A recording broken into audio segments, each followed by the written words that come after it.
Olá, alunos do oitavo ano. Eu vou fazer a correção da atividade que eu pedi para vocês, do livro.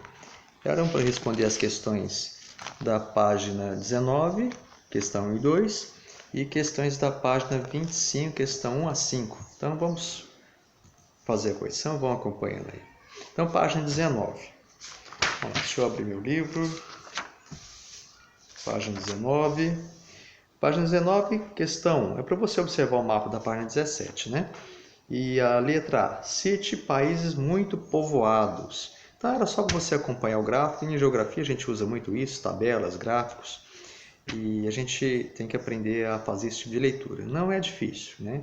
Tudo é informação, todas as informações que vocês precisam está lá. Basta olhar com cuidado. Então, você pode olhar aqui no mapa, você vai observar que países com elevada densidade, como a gente já discutiu em sala de aula, são países com um número elevado de habitantes por quilômetro quadrado. Por exemplo, se o país tem uma população relativa, que é a densidade demográfica, acima de 100 habitantes por quilômetro quadrado, já é um país bastante povoado, né? Então você vai ver aí no mapa, é só você olhar na tabela, na legenda, que mostra o índice, né, a quantidade, e você associar no mapa. Então, como resposta, a gente pode dizer que um país bastante povoado, você vai ver a Índia, o Paquistão, Bangladesh, Japão, Singapura, Alemanha, Itália e mais alguns outros. Esses já são um grande exemplo para a gente responder a questão. Letra B. Cite países pouco povoados. Então, são aqueles que têm população relativa ou densidade demográfica menor que 10 habitantes por quilômetro quadrado. Então, você vai ver Rússia, Canadá, Mongólia, Austrália, etc. Tá joia? E letra C, tá pedindo em grupo, mas é claro, né? Vocês iam fazer individual. Qual sobre as informações do Brasil que mais chamou a sua atenção? Então, como é uma resposta pessoal, o que a gente podia observar? Que o Brasil está na faixa de 10 a 25 habitantes por quilômetro quadrado. Não é muito, né? Mas o problema nosso aqui no Brasil, que é um país muito grande, só que a concentração das pessoas não é distribuída de forma igual em todo o país.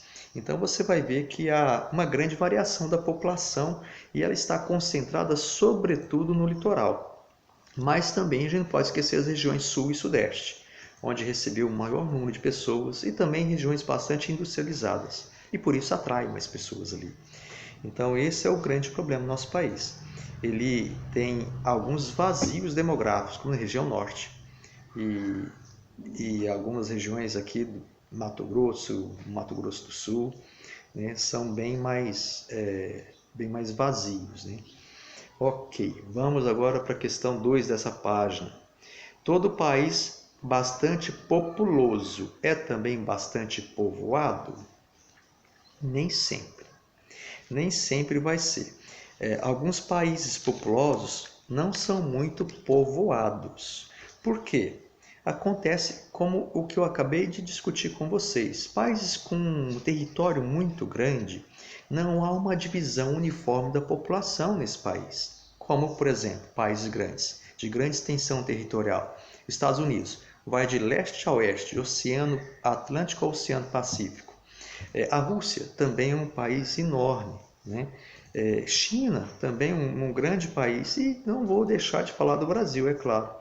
E esses países, então, têm áreas onde se concentram mais as pessoas. São países populosos, mas não são bem povoados. Ok? Povoados é a distribuição, habitantes por quilômetro quadrado. Tá joia? Então, as questões dessa página já foram discutidas. Vamos lá, então, para a página 25. Era um número maior de questões. Abre o livro de vocês. Página 25. A maioria dessas questões era de cunho pessoal, mas vamos lá. Questão 1. Comente sobre as consequências do envelhecimento da população mundial, principalmente a do Brasil. Bem, gente, é uma realidade que o mundo inteiro está passando. Inclusive, foi a polêmica aí no início do ano, final do ano, início do ano, com as reformas da Previdência Social. A população está envelhecendo no país. não é considerado um país assim tão jovem mais. Há um grande índice de uma porcentagem muito grande de idosos, principalmente na região sul e sudeste. Vocês podem acompanhar aí com essa pandemia do coronavírus, né, da população idosa no nosso país, e houve a vacinação para H1N1, e a gente pode perceber como, por exemplo, passou no jornal da Globo falando sobre a população idosa de Santa Catarina, né, de um número bem elevado, né, até eu desconhecia, tão elevado assim, não imaginava. Então, mas o Brasil é uma realidade que está em curso, vai acontecer cada vez mais a tomada de consciência para essa realidade, para os direitos do idoso. Já temos inclusive o Estatuto do Idoso, uma lei que foi promulgada para isso, né, para contemplar essa classe, né, dos idosos, e é uma realidade que está se fazendo cada vez mais presente no nosso país. Vamos então para 2. Observe as pirâmides da Eslovênia e Nigéria. Vamos lá. Letra A. Qual a diferença do formato das pirâmides? Vocês vão ver que as pirâmides têm formatos diferentes. A pirâmide da Nigéria é um país da África. Ela é um formato de triângulo bem certinho, mas da Eslovênia não. A Eslovênia deixa de ser um triângulo e passa a ser quase um retângulo. Por que isso? A base da pirâmide é a população mais jovem e o ápice da pirâmide vai ser a população mais idosa. Então, o que a gente tem que ter a noção? A população, então, é bastante jovem na Nigéria. Agora, na Eslovênia, não, uma população mais idosa. Vocês podem ver que no meio aí da pirâmide ela é mais alongada, portanto, demonstra com uma maior concentração de pessoas numa faixa etária de 65 anos, por exemplo, né? Então, uma população idosa. Ou seja, é um país com população envelhecida, né? Agora a questão letra B. Letra B. Qual é a faixa de idade onde a maior concentração de pessoas em cada país? Bem, vamos lá então. A maior concentração de pessoas na Eslovênia está na faixa etária de 65 a 69 anos. Como eu até disse agora há pouco, uma população bem mais envelhecida, um país velho, né? Um país mais maduro, né? Como alguns gostam de dizer. E a Nigéria, a concentração maior é de 4 anos, 0 a 4 anos. Então, uma população bem jovem, né? A diferença é que nisso que estamos discutindo, da Eslovênia no caso, é uma expectativa de vida dos eslovacos bastante alta, inclusive com também taxa de natalidade. Como assim taxa de natalidade? Porque não há mortalidade infantil, coisa que nós podemos perceber na Nigéria. Tá joia? Então, a questão 3, vamos lá. Analise o quadro da página 23 e compare os dados e comente a situação da América Latina. Sim, América Latina. Então, está falando de imigrantes aí, o fluxo de imigrantes no mundo. A América Latina ficou em penúltimo lugar. O último lugar aí foi a Oceania. Mais 9,5 milhões de imigrantes, é muita coisa. Mas há países que recebem muito mais. A Rússia, nesse gráfico, vocês podem ver, que é um país onde tem grande saída, mas também grande entrada de pessoas. É um país também bem extenso, né, territorialmente. Os Estados Unidos é o país que mais recebe imigrantes no mundo, né? Uma economia muito grande, né? Uma economia com capacidade de absorver bastante mão de obra, então por isso os Estados Unidos é o maior receptor de imigrantes. Já na Europa, os maiores receptores de imigrantes é a Alemanha e o Reino Unido. Lembrando que o Reino Unido é Inglaterra, País de Gales, Escócia e Irlanda. Beleza, vamos lá. E a Índia e o Marrocos são os países que mais saem pessoas, né? Então, essa é nosso parâmetro aí que nós temos a dizer sobre o gráfico. Vamos lá para a questão 4. Comente o mapa da página 22, de acordo com o texto. Aí tem um texto, né? E a gente vai fazer o comentário. Vamos lá, gente. Então, uma questão de cunho pessoal. O que a gente tinha que perceber nessa proposta, essa questão? Existem enormes movimentos migratórios e os países recebem imigrantes a todo momento. Há países que recebem mais, como a gente viu lá na questão 3, como os Estados Unidos. Mas falando do Brasil, por exemplo, há um grande número de imigrantes vindo do Brasil.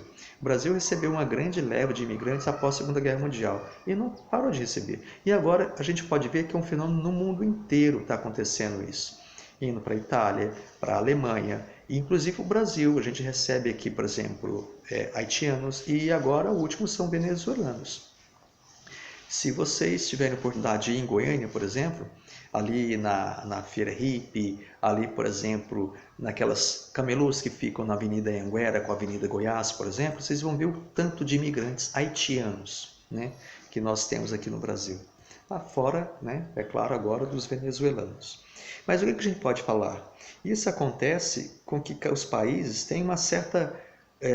se tornem multiétnicos, né? Uma variedade de etnias presentes e também multiculturais. Eu posso até dizer que dentro dos Estados Unidos tem o México dentro dele. Tamanho a influência ou o recebimento de imigrantes do México, né? E a gente já discutiu os motivos que as pessoas vão para lá, né? Os fluxos migratórios, normalmente por questão da economia. Mas pode ser, né, perseguições religiosas, perseguições políticas, guerras. Então isso provocou aí esse grande número de imigração no mundo inteiro, de fluxos migratórios, sendo mais presente o fluxo migratórios dentro de um mesmo continente, né? Mas é claro que há também entre continentes. Ok, então vamos para a última questão e finalizar. Todas as formas de discriminação são negativas e devem ser consideradas crime? Bom, uma questão também pessoal e eu quero que vocês percebam, né? Até em vídeo anterior a gente discutiu isso, qualquer forma de preconceito que atenta contra a dignidade da pessoa humana, uma expressão muito utilizada no universo jurídico, ela deve ser combatida, né? Preconceito sobre raça, preconceito sobre nacionalidade e as formas de discriminação, ou seja, de tratamento desigual e também de segregação dessas pessoas, né? A gente citou no vídeo anterior da segregação que aconteceu lá na África do Sul com a política do apartheid, onde os negros e a população branca não haviam convivência. O branco, com uma ideia, com uma certa superioridade, não convivia com o negro, mesmo se estivessem passando lado a lado na rua e o negro devia sair para um branco passar. Era um absurdo, aliás, isso não tem que considerar, né? Essa forma tão preconceituosa de pensar. E demorou muito a acabar, mas essas formas de preconceito existem em todo lugar, não só de cor, de pele, mas também até de orientação sexual e tantas outras que a gente já discutiu no livro. E nessa página do questionário, dessa página 25, o livro elenca aqui algumas formas de preconceito, como racismo, preconceito social, homofobia, sexismo, que é a outra forma de dizer machismo, e xenofobia, que é a aversão ao estrangeiro, né? Que a gente também já discutiu. Então tá bom, meninos, isso aí foi a correção dos questionários que eu havia passado para vocês. Obrigado.